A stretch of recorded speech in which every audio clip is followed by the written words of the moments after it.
We're gonna try this, man. Let's see if we can do it, man. We're gonna react to this video.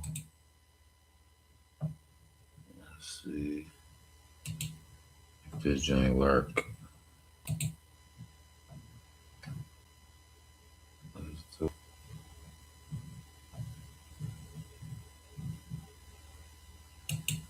Soldiers,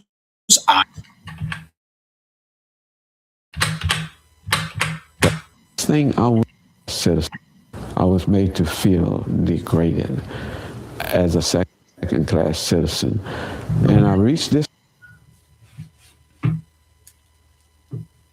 level in my life. The last thing I would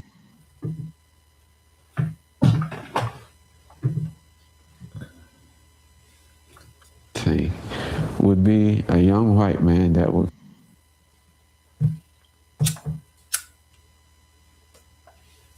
come into my development and target me and assault me. The last thing I would think would be a young white man that would come into my development and target and assault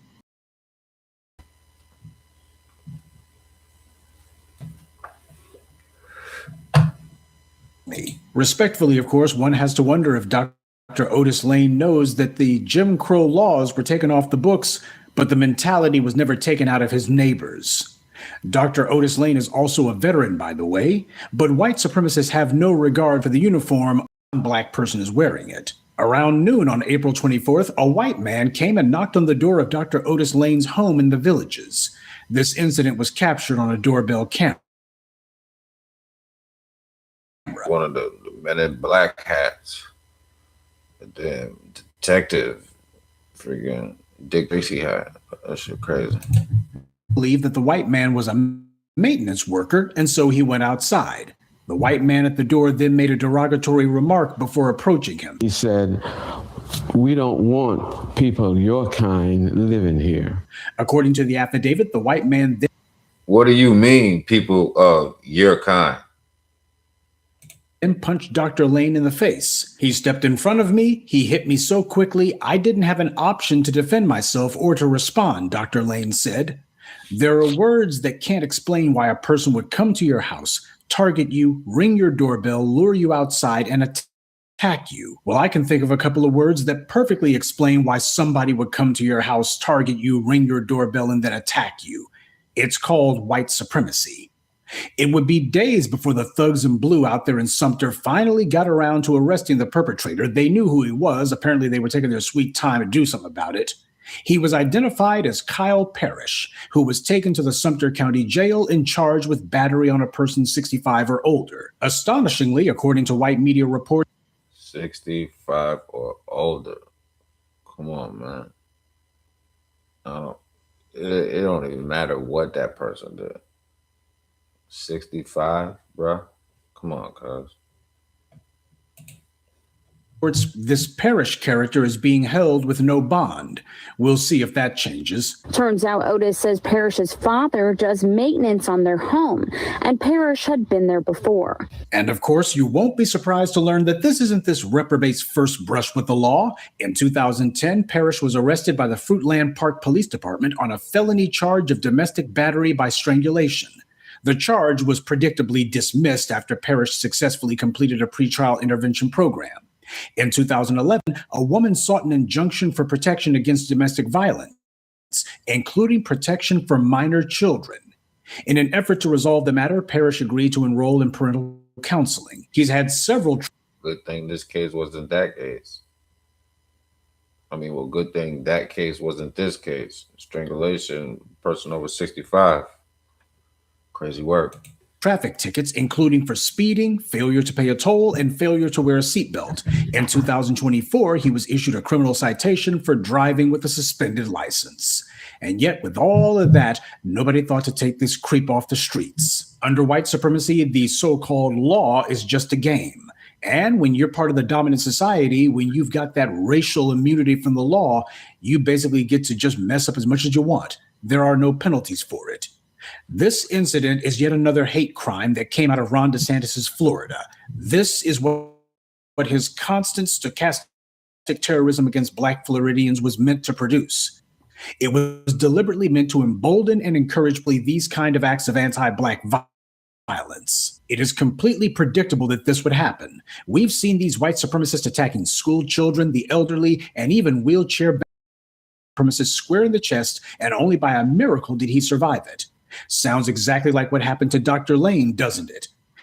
And naturally, the prosecutor in this so-called bastion of liberalism, where Mr. Powell was attacked, only charged the assailant with assault, not murder, not even second degree. So it doesn't matter if it's Ron DeSantis' Florida or a so-called liberal city. These white supremacists are the same. It doesn't matter what their so-called party affiliation or political ideology is. When it comes to Black people, no matter what party they claim to be part of, they all want to be the first to allow these animals to be on the streets to carry out precisely these racial ambushes with impunity.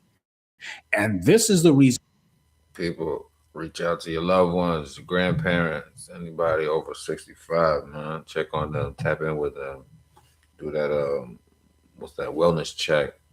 Make sure they all right, make sure they got some things of trying to get in touch with you, surveillance, stuff like that. Reason why we need an anti-Black hate crime law specifically for Black Americans. And we don't need to be bashful about that. We need to make it very clear. We understand that we are a group that is targeted, hence we are a group that requires legal protection because the government happens to allow these anti-Black racists to remain on the loose. It is not an accident that they get to be out here.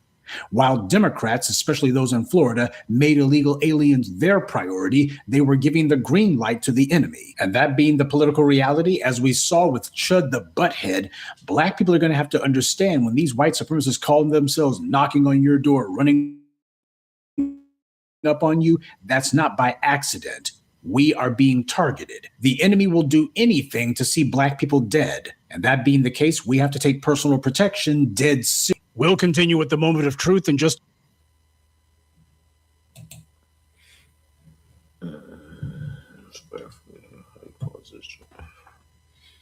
Oh, we live.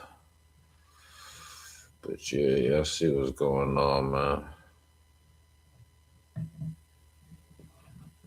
Can I skip it?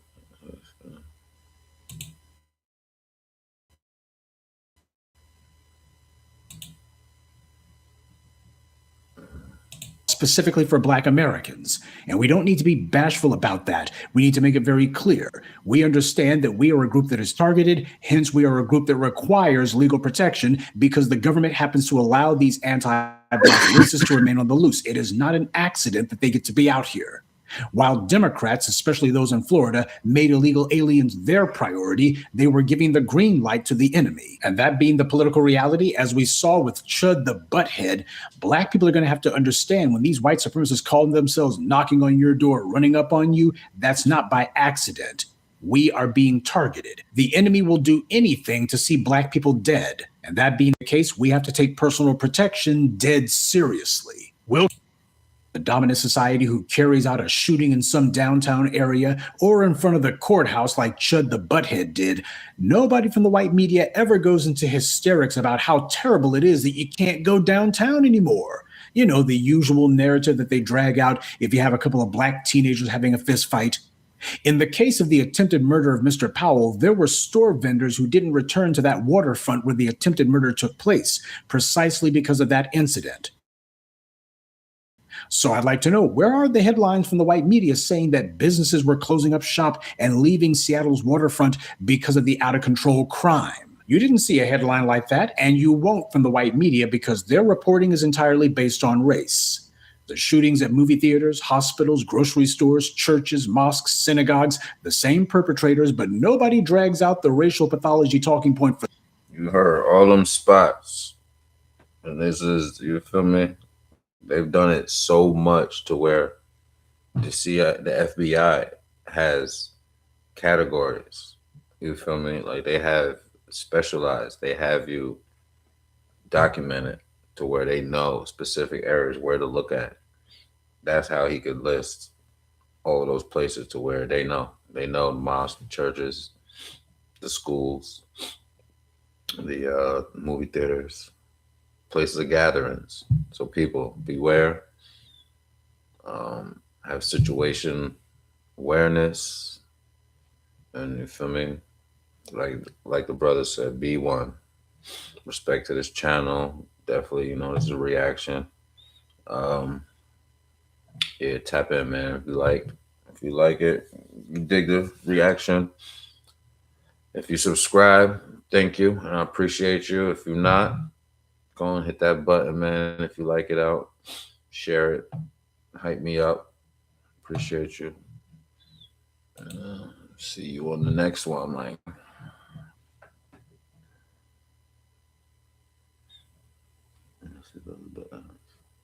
Shut and stream. What else again?